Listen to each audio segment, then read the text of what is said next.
Today I'm going to look for the oldest tree in the woods, but before that I just wanted you to think, if this bit here wasn't tended to and the hedges weren't cut and this area reforested, all this hedge would grow as trees, and this tree here would be the biggest tree in the woods because it's the oldest tree. So as we go on our walk, we're going to look for trees like this that were in the past, which are now the dominant tree in the woods. This is a good way into the woods.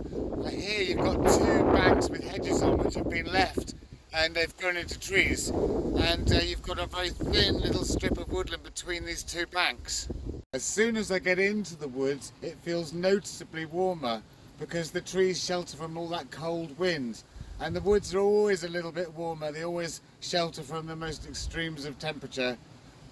Here is an ash tree which is hollow. It's quite common for ash trees to have hollow bits, and you can climb right up inside here. Sometimes you find them where they're hollow all the way around and you can sort of climb up a tube, but this one's kind of like a curve. And at some point it's been coppiced here and cut to this height here, so all the big branches have radiated out from the point where it's been cut, and it makes a nice place to stand. The branches go out quite a way, and coppicing a tree is a way of making a tree bigger because you sort of basically get a trunk forming all around, or different trunks forming all around where it was cut, each getting enormous and having a bigger span than a normal tree. You can imagine what it would have been like when it was neatly cut hedges with just a path between them, but the fact that all the trees have grown up in here, it makes it really just like a woodland. Everything that a woodland has, this has. You've got the under canopy trees like the hazel that were growing in the bank, where there were big trees or where big trees have seeded into the banks. You've got like the big trees, so you've got the under canopy, the big trees, all the woodland plants. You've got everything in here a woods has got. And although the woods is only 7 feet wide, the fact that you've got these banks here creates loads more surface area and loads of different habitats for different plants, loads of different niches and environments, and it makes the woods much wider than the actual 7 foot if you class the surface area.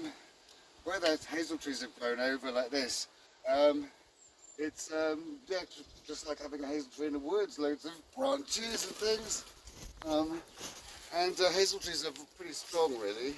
They're very strong, and they've got lots of branches and they give lots of nice places to sit. This is a bit like a tree hammock here. You just comfortably sit here and you're all supported by branches because they all like radiate out from the centre here.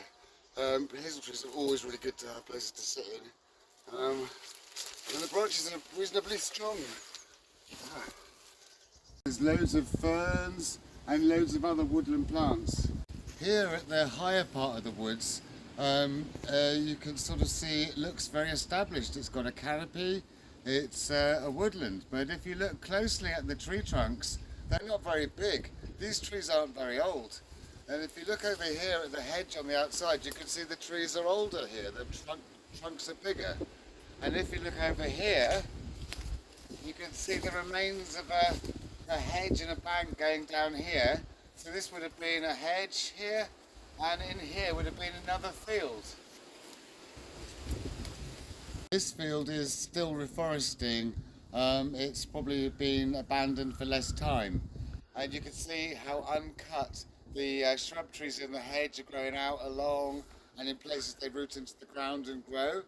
Also you've got little trees that seed themselves like this hazel here, and underneath this hazel branch here there's loads of little ash trees growing. Here is the same thing but a bit more extreme, and there's that's an oak branch, but there's oak and hazel and willow all just growing out like horizontally as the bigger trees take up the space above, and these ones are growing out to try and get the light out here. And you can see they're underneath them and with them. There's some oak trees here that are a bit bigger that have seeded themselves, and you can see how quite quickly the area is turning back into forest. And as the canopy closes over, woodland plants appear, but if you look into the field next door, you can see what this in here would have looked like a few decades ago. This oak tree must have been one of the first trees to seed itself in this field, and it's already way bigger than most of the trees in here.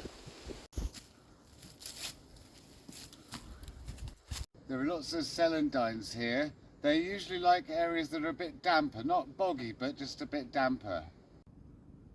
Celandines are really good for getting rid of sores and things. You can use the roots or the leaves, depending what's in season. And then here you've got primroses, nice leaves like that. And then these are wild bluebells. These are wood avens. They're very good for just about anything. This is herb robert, very good antiseptic. It's a kind of geranium. And this is dog's mercury, which is really poisonous. And you can see here, if you look all around this way and all around this way, you can see that there's no big tree trunks anywhere apart from in the original hedges.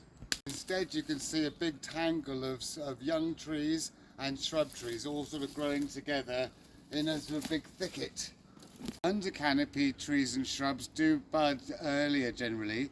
This is one of the very early ones, dog rose. It's like a climbing plant, or semi-climbing. And you can see these branches are well out. It's got leaves on it. So if you've got dog roses in a hedge, that means your hedge turns green and becomes more of a screen earlier in the year. And they lose their leaves later in the year as well. So look at this dog rose. It's covered in leaves already. And that'll be flowering at the end of May or June. Here is the elder bush. And you can see the leaves here have budded really early in the year. Elder is also one of the first trees to bud. Hawthorns are starting to bud as well, they always bud really early.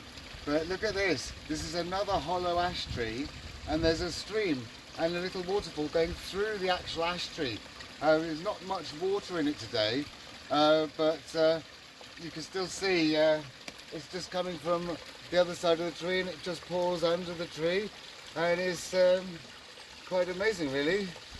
There's a few wood anemones starting to come out. They spread from rhizomes or root tubers under the ground, and then along the tuber you get these leaves which are divided into 3 bits, and the odd one has a central flower. And they're a good sign of a nice healthy woodland. They sort of grow with the daffodils and the wild bluebells, and each one has 3 divided leaves, central flower, and then some of them just come just with the 3 divided leaves without a flower, and they only really open when the sun comes out, which isn't today. These are pennyworts because the leaf looks like an old-fashioned penny. Where you get a steep bank where very few creatures can step on and tread on, you get a big diversity of wild plants. This is a very interesting part of the woods here, because all this area used to be bulb fields where they used to commercially grow daffodils for the cut flower industry and for bulbs for people's gardens. And you can look at these, they're not wild daffodils, these are cultivated daffodils. They're quite a sort of weird, thin, trumpety one here, and all these ones are the same, and in different fields and in different places you get different ones. Here you've got some different ones with some orange centres. You can see they go all the way down these steep woods. And when this was farmland, it would have been difficult to grow most things here. You could have had sheep here, but daffodils don't mind steep ground, so it would have been ideal for growing daffodils. But if you look over here, you can see this bank and this straight line of trees here, and you can notice that these trees in this straight line are the biggest trees in the woods, because this was the original hedge that divided the bulb fields. It's mostly comprised of oak trees just in this long straight line on top of this bank. So if I climb over here through what was the hedge, I could go into what was the neighbouring field. Natural reforestation does vary in how long it takes. It can take anything from a few decades to a few centuries. You can really sort of tell by the difference in girths of tree trunks how long the process took. If you've got lots of different age tree trunks, it will take longer. If they're more similar age, it's probably been planted.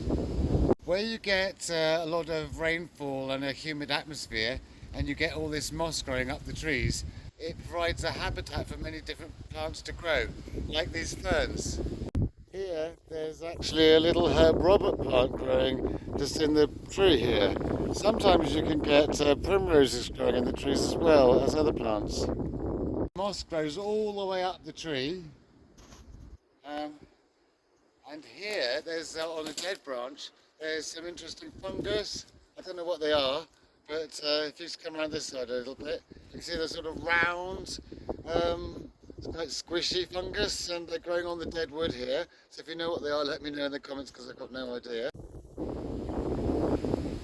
So coming down here, you can see that these trees here are part of some original hedge, and all the trees behind are newer. There's quite a lot of black currants growing here. You can just see the leaves starting to come out. It's possible that this area was used once for growing soft fruit. And if you look behind, you can see another old hedge boundary going along there. This is the first wild violet I've seen this year. Here along the side of the estuary, you can see that the trees that are growing right on the edge, where there was probably a hedge once, are much bigger and the trunks are much wider, all the way along here than they are up here where it's reforested, and although it's canopy tall trees, you can see that the trunks here are much smaller. All the way along these cliffs, these trees defy gravity and just balance at odd angles along the cliff edges. This is a little headland piece sticking into the estuary, and all over it are these bilberries, and the leaves are just starting to come out. They're actually related to blueberries, the same Latin name Vaccinium, and they have little berries in the late summer, early autumn. Here this little stream is very fast flowing, but it's only really at this point here where it becomes tidal. And then the tide comes up to about here where there's a spring tide, and all this bit down here gets covered by the sea every day, twice a day. It's quite quiet today, but when we've had a lot of rain, this gets very full. Here you get to see what the trees growing on cliffs look like from underneath, and they grow all the way along this way. Cliffs are very useful for making road swing. Going on this whenever I come down here. Whoa. Now I'm all dizzy. The purpose of today's video is of course to see the biggest tree, the first tree in the woods. And that's sort of this way.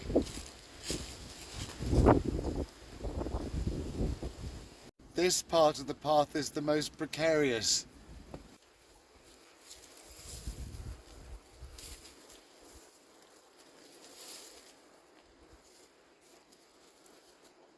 Woods here are very steep. It's just almost vertical drop down there, and then up here the same. As I'm coming through the woods here, you can see there's quite a few big trees and big trunks, but there are no really big ones yet. Here it is. And as you can see, this trunk on this big tree here is way bigger than any of the other trees around. I don't know how old it is, but this tree was possibly growing here when it was a field. Maybe somebody put it here, maybe it seeded itself, maybe it was part of a hedge, who knows? It could have even been somebody's garden, but here it is. It was way older than the other trees. It's been here much longer than them. And if I just go for a little look around, you can see that there's no other tree remotely as big as that one. All the trees are tall and big, but none have a trunk like that one. And if I go back over here again, you can see this one's really huge. These trees can get really huge, it's like an oak, and yeah, the way to tell is really the size of the trunk. Up here you can really see how big it is.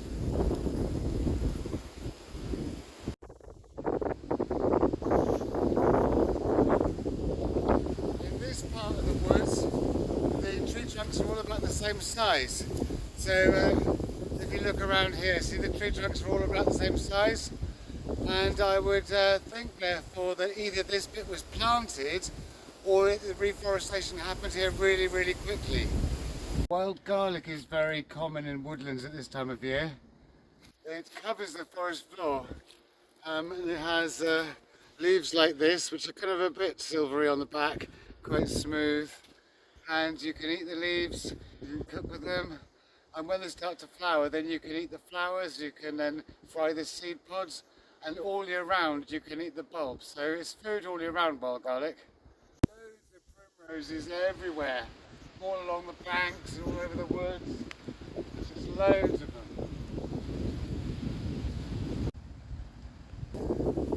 This is the end of the woods here. As soon as I get to here, it starts feeling colder. So I'm going to do my jacket up again. It is really, really cold. So I hope you liked today's video. If you did, please like and subscribe. And if you press the little me that's somewhere down there, you can see all my other videos. And I shall see you next time.